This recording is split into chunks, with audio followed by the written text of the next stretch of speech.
All right, and we're live. Hi, Club Amore. Welcome back to another video. So this is our Worthy Women Winning series, and I'm Dejanay, also known as the Worthy Mother, helping you birth your self-worth and redefine your perception of relationships.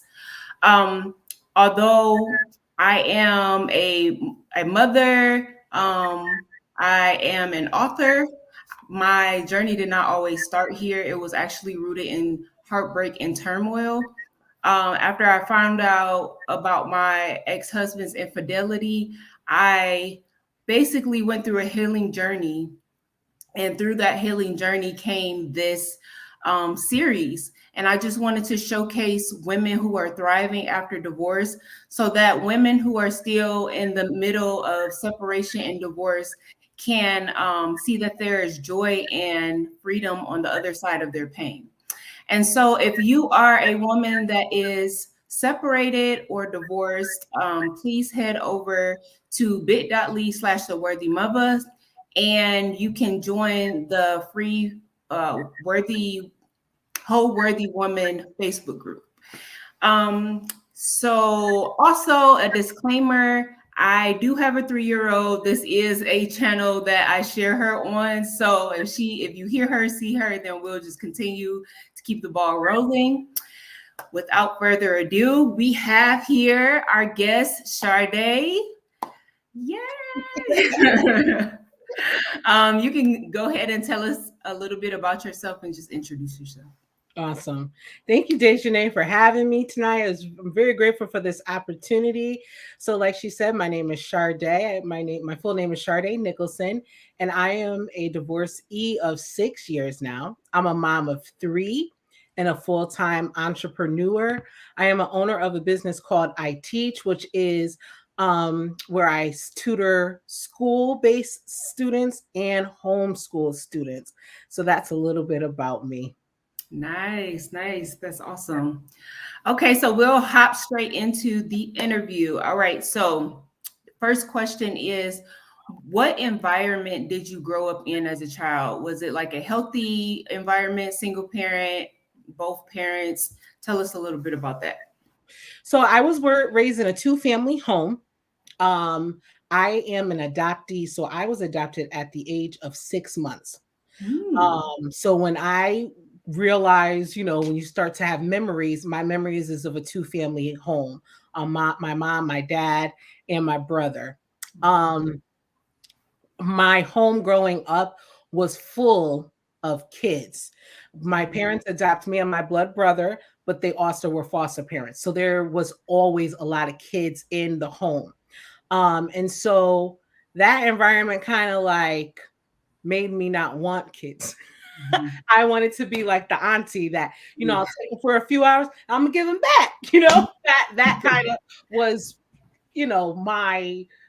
my ultimate like goal in the end. Did not happen that way, but that's how I see it. Yeah. Yeah. Yeah, Yeah. I can definitely relate to that because I was the big sister, and so since being the oldest, I'm like, I don't want kids. I don't want Right. Always gotta be the responsible one. Always everybody exactly. else get in trouble. It's your fault. Like, no. Yes, Yeah.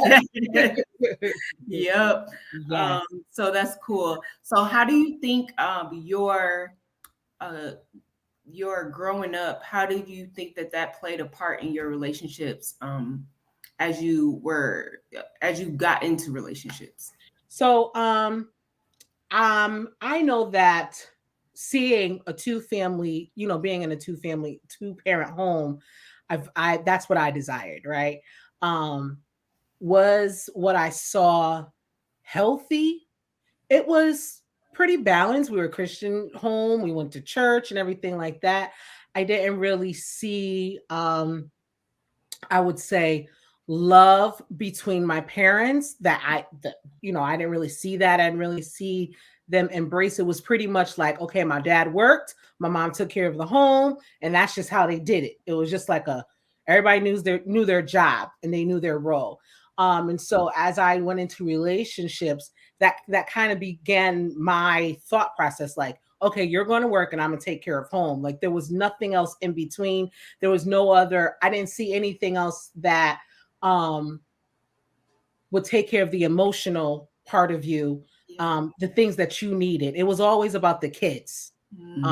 So that's really what I saw. And that's kind of how I would say my relationship kind of went. Yeah. So you thought you went into relationships like more with the traditional mindset of Absolutely. things. Okay. Yes. Okay.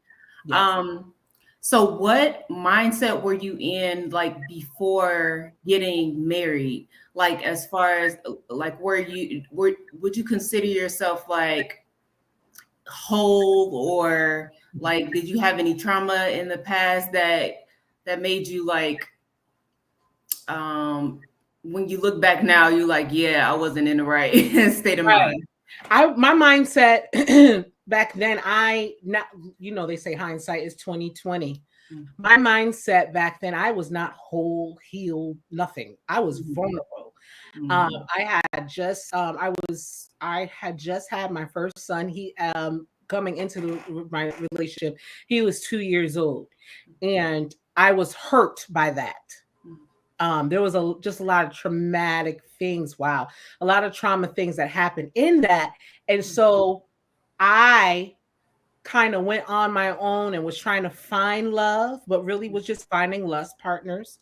Yeah. And when I met my ex-husband, he met me in a space where I was just open and vulnerable, and anything you said was just, you know what I mean? So I was not in a good headspace. I was very, very vulnerable. Very vulnerable. Yeah. Yeah, and a lot of I feel like a lot of us are going into relationships. How old were you? Well, okay, so I got married in 2014. How many years is that from now? What, we're in 2020. We're in That's 2022, so 8 years. almost 8 years. So it's 8 years. So I'm 33, 13 minus 8. So we were about married 24, 25. I met him at 21. Yeah. Yeah. Very young. But we dated for 3 years. And then got engaged after that and got married. And it was my parents, my family were like, no. And it was like, yes. Yeah.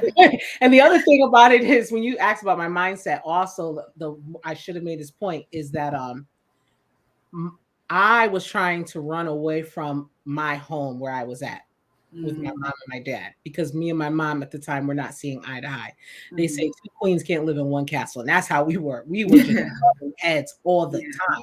You know, I thought I was grown, and she was like, you need to listen to the rules of the house. And I was just like, at any point where I can get out, I'm out of here. Yeah. And so getting married was what I chose. Yeah, I didn't think about it like that then, but I know that's what it was now. Yeah, that's tough.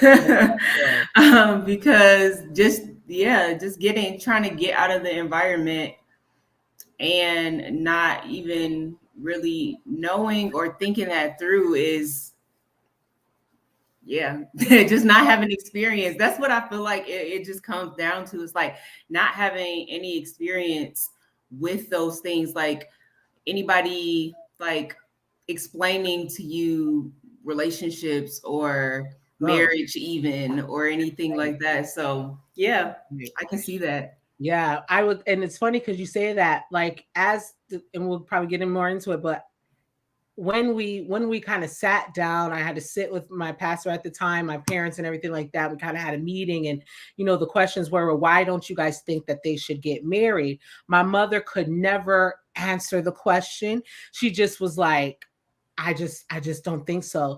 And I wish that she had more words to say. Yeah. She really didn't have anything to give me. She just was like, I just don't think, like, that's not going to work. Yeah. And I feel like if she kind of had a little more to say. Like, there is a lot of things that happen in marriage. You can't just go into marriage and think that it's all going to be hunky dory. Nobody said that, it was going to be tough times and you would struggle and all that. Nobody told me all that. Yeah.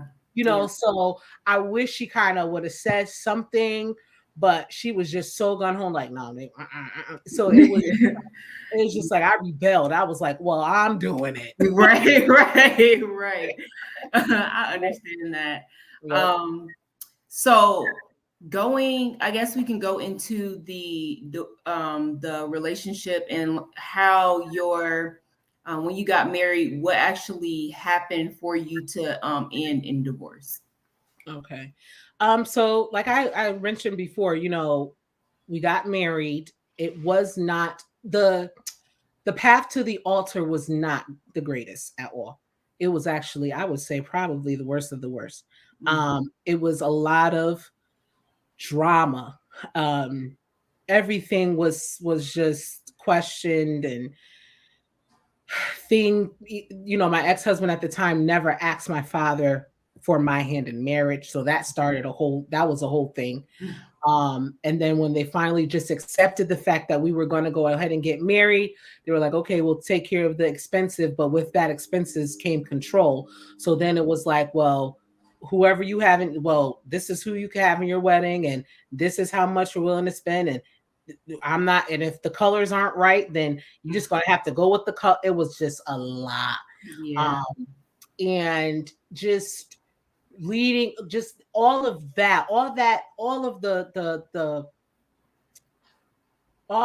preparation to get to the altar was such negative. So it was, now looking at it, it was like, it was just not meant, it really wasn't meant to be. Yeah, it was like, it's obvious now. Yeah, it was obvious. And but I was just so gun home, like, no, I'm gonna do this, I'm gonna show you. I got, all that. So we go ahead and get married and everything like that. And I remember just being at the altar, and I was like boo-hooing, like, I finally got to this point.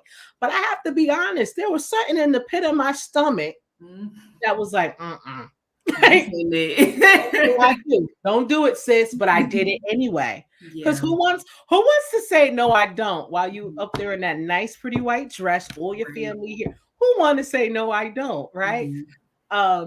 And so we got married. I moved in with him. We lived on the top of his grandmother had like a 3-family house, and I moved in with him with my son. And for about a month, it was all cool and great, great. And we, during the summertime, we were in the education field. So in the summertime, after getting married, we kind of had a little bit of reprieve, and then we got back into work and everything. And then quickly things started just going, kind of shifting. He if I really boil down to it, like you said, I was thinking of traditional. So it was me thinking that he was taking care of everything, but he wasn't. There were a lot of things missing. A lot of bills weren't being taken care of. A lot of money that was being taken from out of his check that I had no idea about. But he's letting me know that it was from the insurance, like the health insurance and stuff, and not finding out until I actually had an asthma attack that I wasn't covered on the insurance. So just a lot of things started happening, and it just got to a point where it was just overwhelming.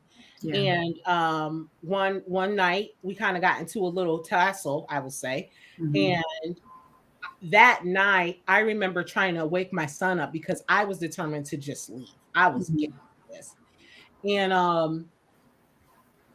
And my son would not wake up. And to this day, I know the Lord was like, he didn't need to see that. I didn't want that to become of his trauma, his story. So I was grateful for that. So, but in the back of my mind, I said, oh, I'm leaving. So anytime, the last time, I was like, okay, when I go to visit my parents, I'm not going back. And so that's kind of what happened. But what happened was he followed me there. So we ended up moving in with my parents. And the whole thing was like, I was pregnant I just found out I was pregnant with twins. And so his whole thing is, we need a bigger place. we'll move in with your parents so that, I can save and everything like that. My father just asked for a really minimum amount for the month. Just to, Yeah. we're whole families come to move. Yeah. Yeah. And so that was that. And just as time went on, things just started happening. It was like, okay, it was like lie on top of lie on top of lie. And he wasn't being truthful because he didn't really know how to do what he needed to get done. Yeah. And my parents did not help the situation. They didn't say, "Girl, this is your husband. You're gonna have to sit here and work it out. You're gonna have to sit here and figure it out." That wasn't their story. They were more like, "What you gonna do?" Yeah. And they never said like you need to divorce him, but it was like that underlying like, "Girl, Yeah. you What are don't you see doing? this? What you Yeah. doing?" Yeah. Like, you know what I'm saying? Yeah. And just so many things just happened. And so what ended up leading us to divorce was he did, I don't even recall what it was, but it was another like layer of a lie. And I had it. And I said, you need to go until you figure out what you're gonna do. How are you going to provide for us? How are you going to stop trying to survive just all by yourself? Well, you got me and your stepson, and now you about to have two babies come. So what you gonna do? Yeah. And we had like a whole meeting. A pastor came, all this stuff, and I said, you just got to figure it out. Try to figure it out. And that really, he didn't really figure it out. He didn't really figure it out, and it just came to a point where he ended up moving back with his mom. I'm with my mom, and the families were just talking in our ears. And so that really brought us to the divorce. And I went and filed. And I say all the time, when I look back on it, I don't think that was my choice. I felt like I had to in order to have a place to stay Yeah. with my parents. You know what I mean? Yeah. And so I have to say, I didn't have any infidelity or anything up till that point, but it was almost as if as soon as I filed and the filing was happening, it was like free reign. He went on and found somebody, and all that just started just kind of boiled, just went do, do, do, do, do, do, do. And that hurt, but I didn't allow him to know that it hurt me. I was just like, all right, well, you're gonna do what you gotta do. Yeah. Like, whatever. And I remember crying, sobbing on my mother's lap. And I'm like, this is not supposed to happen. This is just not how it's supposed to be. Like, what happened? So, long story short, we end up getting divorced, and it was definitely a death. They always say divorce is a death. It was definitely a death. Definitely. It was tough. It was tough. Yeah. Yeah. That is a lot. So I definitely can understand like how like families, and when we don't go to God about our issues on our own and we listen to everybody else, Yes. then it is real easy to just go ahead and do things that we probably wouldn't have done. Yeah. Exactly. Absolutely. So how did you end up healing from that whole divorce? So when I read this question, I said I can't go to healing without first saying I was, as soon as the divorce happened, I rebelled. To me, I was like, God, what? Like, yeah. Here, I thought I did it all right. Blah blah blah blah blah. And I said, I'm doing whatever I want to do. I went on Tinder. Girl, plenty of fish. I was going sick. You hear what I say? Yeah. Sick. And I was in a really bad state. Yeah. And I did not care. That's as simple as I could say. I did not care, and I didn't care what nobody said to me. I felt validated. Mm-hmm. I felt validated in it because you know what? I did it. I got married. I did it right. And here we are in divorce. And now you think I'm just supposed to just chill and try to heal. And like I felt like I deserve to have Mm-hmm. fun. That's how Mm-hmm. I felt. Mm-hmm. And but that got tiring. Yeah. That Yeah. got tiring real quick. You know, Yeah. I say real quick, but it got tiring. Mm-hmm. And you know, when you do things, natural consequences happen. Mm-hmm. You know what I'm saying? So for me, it was basically, you know, I had the divorce, but then I had different relationships, right? So now all these different relationships are just adding more stuff, more layers to what I have to be healed from. So that's Yeah. what happened, what Yeah. started to happen. So I would say the first steps I took to healing was forgiveness. Now the Lord moved in on that because Mm-hmm. I ended up getting sick. My appendix had to be removed, and I at first they thought it was a kidney stone, Mm-hmm. and they were like, "Oh, it's just gonna pass," and all this other stuff and all that. So they sent me home, Dejanay, and I was in extreme pain. Ooh.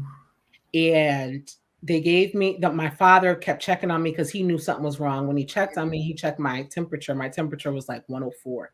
Mm-hmm. He said, no, no, no, no, no. Something's not right. Let's go. We went to the hospital and they did a CAT scan and they said, it's not a kidney stone, it's your appendix. So the very next day, they needed to remove it. Um, Mm-hmm. and it's crazy because when you're in a certain mindset and certain state, you don't realize like that God was trying to get my attention. Yep. Um, Yep. and I didn't know it then, but Mm-hmm. I learned quickly. Mm-hmm. Um, he was trying to get my attention, and so that next morning there was a water main break in my local town, so they couldn't do the surgery in the hospital that I was in. They had to transfer me. So Mm-hmm. as this time is just a ticking, Yeah. I was almost out of here Mm-hmm. because you know if your appendix explodes, Yeah. you're done. Yeah. And so they quickly transferred me to another hospital. I got their surgery removed. I witnessed someone dying in front of my eyes next, Oh yeah, God. next door to me. The Mm. Lord was trying to get my attention. Yeah. And I ended up leaving a couple of days after Mm. and trying to get back regular. Mm. But a month later, that same pain came, Mm. same exact pain. And I went back to that hospital and I think they were like they tried every test known. I had any test you could think of, they tried it. Mm. And it got to the point where they wanted to do an exploratory surgery on me and give me a colostomy bag. Mm. Like I'm too young to be having a colostomy bag. Like what in the Yeah. world? And so everything they tried just was not working. Antibiotics, nothing was working. It was just Mm. something was going on. And I remember calling two of my sister friends that are prayer warriors, and I just called them. I'm sobbing, and one of them said, "You have unforgiveness in your heart," Mm. Mm. and I was like, immediately, I knew it was my ex-husband. And as Mm. soon as I got off the phone with him, I texted him. I said, "I am sorry for everything I've done to you, and I forgive you for everything that you've done to me." Mm. Do you know the next day when they came back, the swelling had started to go down? Oh wow. So that was my healing journey started to begin. Yeah. I had to forgive. Now, forgiveness is like you got to walk that thing out. It Yeah. ain't like I forgive you and that's it. Nah, nah, nah, nah. 70 times 7. Every time you got to give, oh yeah, I forgave you for that yesterday. Let me remind Yeah. myself, I forgave you for that. My sister Sana says all the time, forgive again. Like forgive again. Some days I get up and I'm about to just go, I Yeah. got to forgive again. Exactly. So I was saying the first step was forgiveness. Yeah. And I had to go to God and he had to really, I mean, it was funny because it started with my ex-husband, but he had to go all the way from the beginning, from when I was born. Like, Yeah. girl, Yeah. you dealing with a lot of stuff Yeah. that you really need deliverance from, that you really need healing from. Yes. So it was a lot of prayers, a lot of crying, a lot of journaling. And when I couldn't do much more and I felt like I came to a standstill, I had to seek help. And so I contacted this lady. Her name was Latoya Matthews. She's an inner healing coach, and we did a series for 6 weeks, and she walked me through it. Walked me through this healing journey, and I tell you, that thing changed my life, because now I have the tools to know what to do when someone hurts me. Now I know what to do when someone wants to lie or say something, and now I know how to pray for them and not be like, ugly and bitter. So all of that, and that's how my healing journey has been going, and I'm still healing. But I would say the ultimate win is my ex-husband got remarried. And we began, after as I forgave and the Lord started dealing with me, started dealing with me, he's like, oh, you're going to have to forgive him too. And yes, you're going to allow him to see the children, and you're going to take him off of child support. And you're going to you're going to allow me to have his feet to the fire, not you. And you're going to do this, and you're going to do that. And you're going to do, the Lord he was like, and I'm like, I used to be like, you won't let me be great. Like, you won't let me exactly. You won't let me be great. You won't let me be great. And and so we are in a better, so much better. I would say our co-parenting is pretty decent, and he contacted me, was like, I'm getting married. I would love for you and Mason to come and all this other stuff. And Deja, I said, no, I will not be there. I'm going for it. And I will never forget, I'm on the highway, and the Lord was like, yes, she will. Okay, I swear that's how God be. You won't want me to be right, though. Come on. And so I had to call him back. I said, we will be there. And so I knew I was healed when I could sit there and genuinely be happy. And take pictures and watch my kids go down the aisle, the flower girl, the ring bearer. I was and took a family picture, like, Lord, only God can do something like that. Only He can do something like that. And I remember leaving, and I tell you, I screamed. And I said, God, I thank you. I thank you. Like, I thank you. I was so excited because I knew my heart was healed. Yes. So those were the That is awesome. That is awesome. And one point that you said that really hit me was even after, like, you started, like, when God actually got your attention, and you knew it was about your husband, but he took you back and said you have to heal from all the other stuff too. And that was huge, because I just got accepted into school for marriage and family therapy. And so thank you.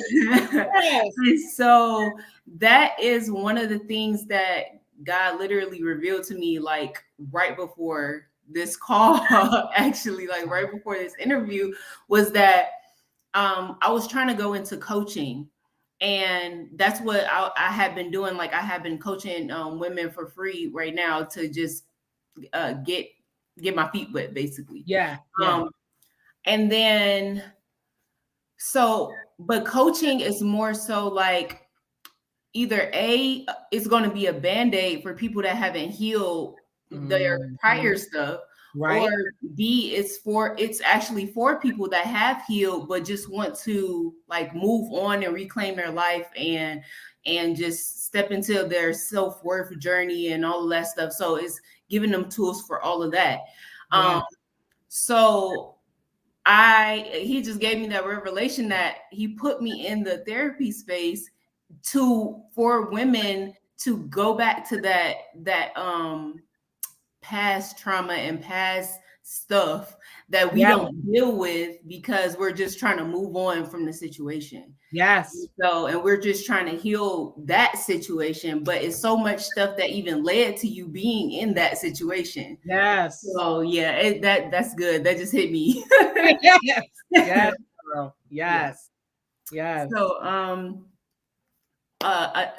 next question is: are you looking for love? And and what are okay? So first part, are you looking for love? And then second part is, what are some non-negotiables that you have now, or like green flags that you have now that you weren't looking for like back then in people, but you're definitely looking for in somebody now? Okay, so the first question was, are you looking for love? Yeah. As she said. So I smiled because um yeah, yes, I'm looking for love. Do I think I found it? Yes. Jesus. No, thank you. Well, Yes. we found each other. I Yeah, think so. yeah. Um, um, but you said green. When you say green flags, give me an example of green flag. What do you mean by that?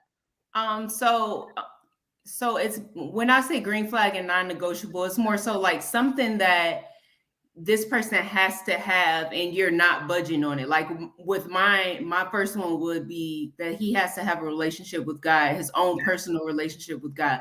So these different things that you're not budging on when it comes to a person, even if it, because some people's non-negotiable is he can't smoke. Like, yeah. So any of your non-negotiables like that, you just not gonna budge on. So a green flag for me, well, not non-negotiable would be, yeah, you have to have a relationship with God. Mhm. For sure. Mhm. Um, it don't need to be perfect. Yeah, I yeah, don't think definitely. anybody's relationship is perfect, but Yeah, you need to have you need to know how to talk to him. yeah, yeah. You need to know that Holy Spirit works Hmm. and that He speaks to you. You know Yeah, what I mean? Know how to pray. yeah, Know how to go to God, um, and not think and not rely on your own understanding. Go to God to understand me. That yeah. would be Yes, that's good. you got that. I mean, I'm just saying He Yeah, created me, so why not go to Him and find out? Because yeah, that's what I'm doing about you. You know what I exactly, mean? exactly. And have and so that would be that. Yeah, yeah. But when it No. comes to this stuff, I it's funny because people are like, well, what's on your list? And Hmm. I have to say, I don't have a list. I Hmm. have gotten to the point where I told God, listen, you know what I need. Hmm. Hmm. So whatever I need, you send. Yeah. Because my wants, Hmm. it didn't work before. Yeah, It didn't yeah. work before, and I ain't playing that game. So you know exactly what I need. Hmm. So you send. Hmm. And I let me plow in here real quick. Yeah. To the single women who the Lord has said, okay, now it's time to date. Hmm. Y'all don't get so complacent in the singleness.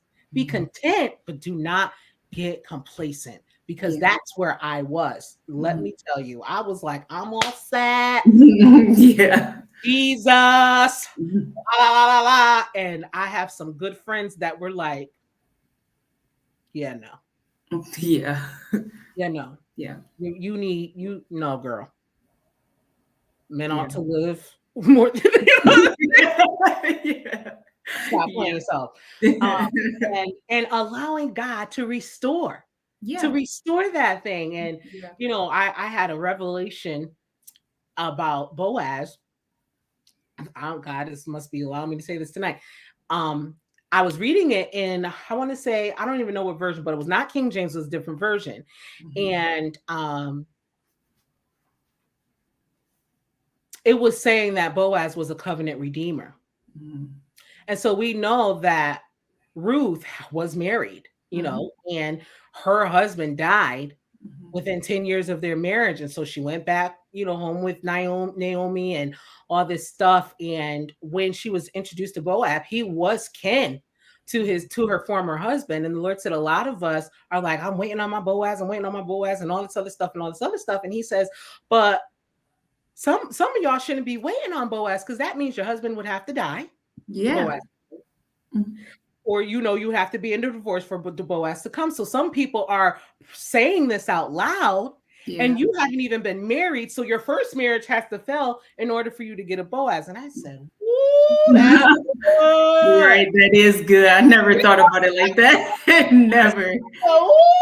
So God is really looking for me, because I've been divorced. Now I can say I'm looking for the covenant redeemer. Yeah. You know what I'm saying? Yep, And so, yep. I just say that to people, to just be careful how you speak. Mm-hmm. Listen, ask for Adam, David, ask for Yeah. somebody. Yeah. What was the other one? Jacob and Rebecca? Yes, Jacob. Yeah. Yes, ask for them, because Yeah. there's more of them up in Because you there. don't want it, right. You don't want to be rude. No, because I wouldn't wish that on nobody. Nobody. Listen, get it right the first time. Exactly. So, Exactly. yes. Yeah, that's awesome. Yeah. Okay, so I have two last closing questions. One is, what is your greatest piece of advice that you would give your younger self before entering into relationships? And then the other one is, what greatest piece of advice would you give the women who are out there who are separated or divorced and still struggling? What greatest piece of advice would you give them based on your experience? The advice I would give to myself if I could give my younger self, would be, Yeah.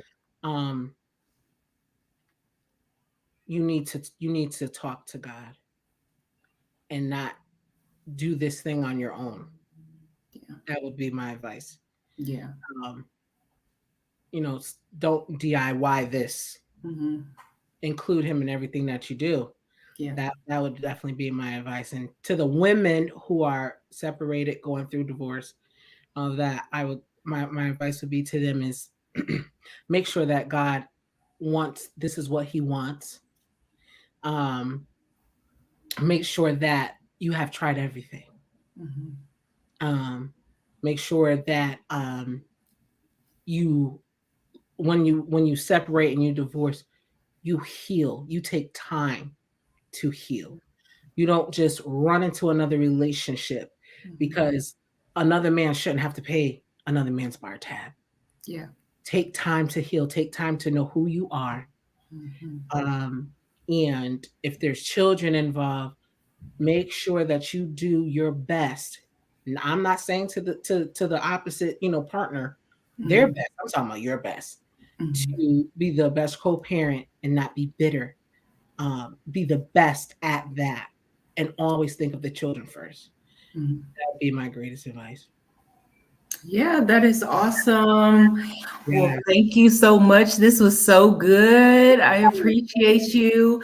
Please let everybody know where they can find you on social media. And then we'll put it in the description box as well. Okay, so on social media, my name is Shardae _Nicholson. That's on IG. That's my handle on IG. And also on Facebook, you can find me by Shardae Nicholson on Facebook as well. And my business is iteach.Ct. That's on my business page. You can find me that on Instagram and on Facebook. Okay. Yeah. All right. Well, this was awesome. Thank you guys for watching. Like, comment, and subscribe. Hit the bell for future videos, and we will see you in the next one. Bye.